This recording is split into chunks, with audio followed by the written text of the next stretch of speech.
Family. Greetings, blessings.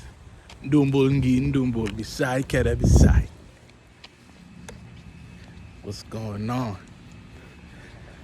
I'm on my way to work, but I thought right now would be a good time to just talk.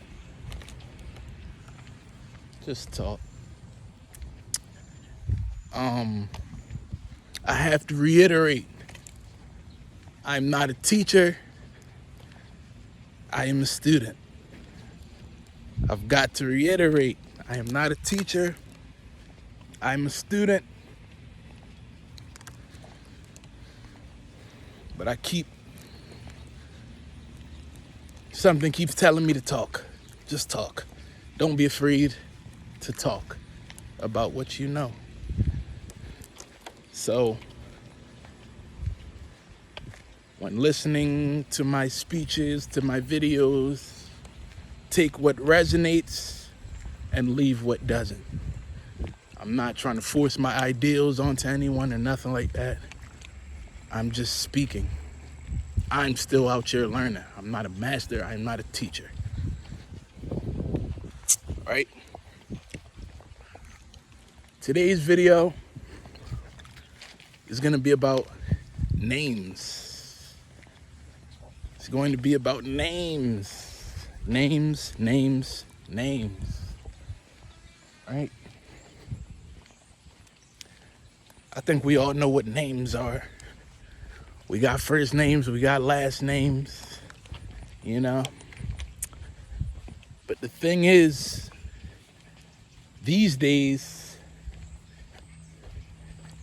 I feel as though names are kind of just given a little frivolously without enough forethought.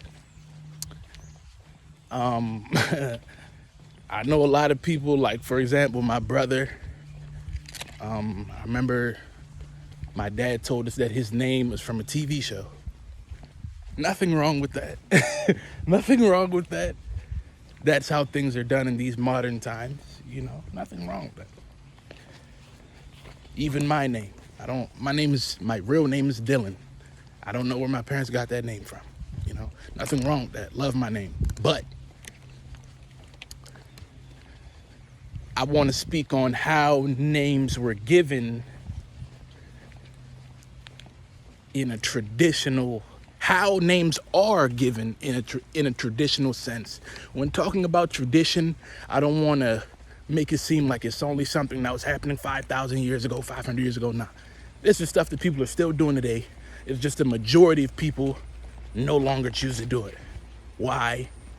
That's a different video for a different day. Okay. Names. Yesterday, I made a video called A Tomb in the Black Hole, in which I explained that in African languages, whenever you come across homonyms or rhyming words, there's usually some sort of spiritual or scientific link between those words. Right? In my language, the Basa language, the word for name is Jol, J-O-L, Jol. Some people say joy, but in this context, it's Jol. That word Jol has two meanings. One of them being name, of course, like I just said. Another meaning being weapon. A weapon, Joel, weapon, right? So that very simply leads us to believe that your name is a weapon, right? Or it's supposed to be a weapon, right?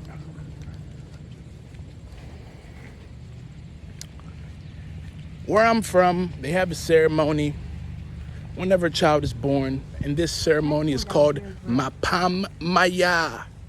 Mapam Maya. which means the revelation of birth. Basically, what happens during this ceremony when the child is born? The father of that child will quickly go to the elder, to the spiritual leader of that clan or that group, however you want to say it. He'll quickly go to him and he'll let him know, yes, my wife has given birth. What that spiritual leader will do is he'll do some certain rituals, do some certain rites, so on and so forth. He will speak to the ancestors. And what he'll do is he'll tell the father of the child what that child's name is. Sounds a little bit weird, doesn't it? I know some people are listening to this like, oh, I had the child. Why don't I get to name the child? Why is some spiritual dude naming my child? Okay, whoa, calm down. All right? What you have to understand is even a child is a loan.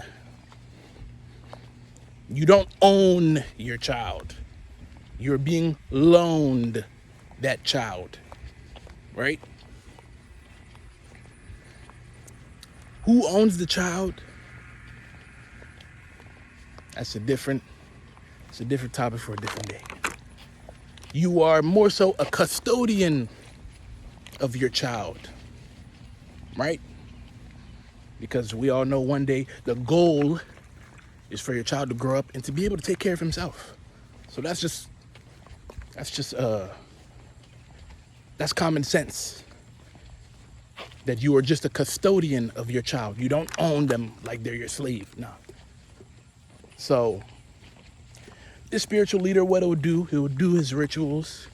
He'll talk to the spirits, and the spirits will tell him this child is destined to do this, that, the third in his life. So we'll name him blah, blah, blah. For example, let's say a child is born, and when this child is born, they take the child to the spiritual leader. The spiritual leader does the rituals, so on and so forth, to know what the child's destiny will be in his life. And it comes out that this child is destined to, I don't know, let's say, save his village. I'm just thinking of something off the top of my head. Or let's say this child is destined to become a great chef. For example, they might name that child Bijek, which in my language means food. It sounds crazy. But in practice, it makes sense. Or let's say this child was destined to come to Earth and to learn esoteric secrets. Maybe they might name the child Secret, right? I'm just giving examples here. So to bring it full circle, from a traditional standpoint, the mother and the father of a child do not name the child.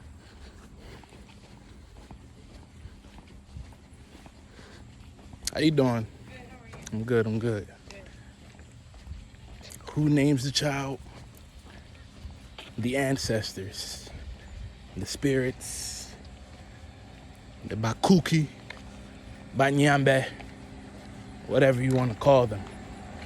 They name the child because only they know what the child is here to do, right?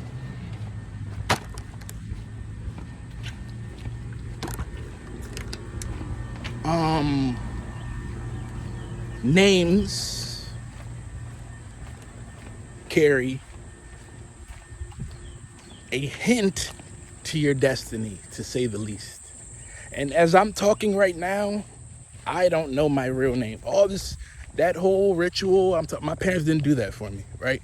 I'm just speaking, like I said, so that hopefully, maybe tomorrow, when I have my child, or when whoever's watching this video has their children, it might cross their mind, let me try to find a spiritual leader that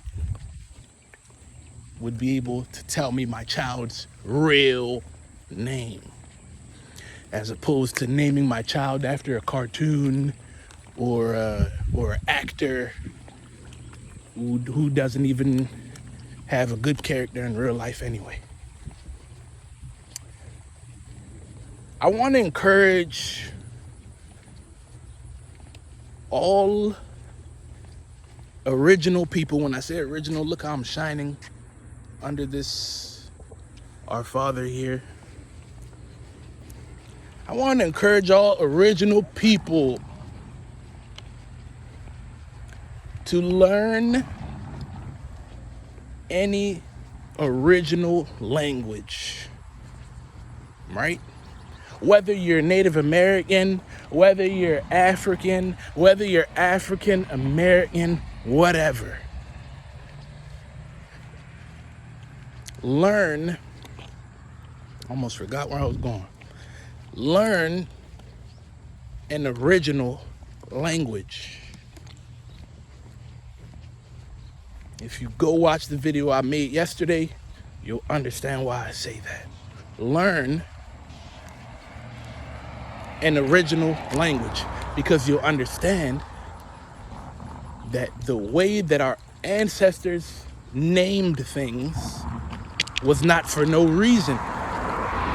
And there was a scientific and a spiritual undercurrent or underlying meaning, whatever. Even if you're African American and your ancestors had to suffer slavery and so on and so forth, don't think that you're just lost in the sauce. No, that's what they want us to believe.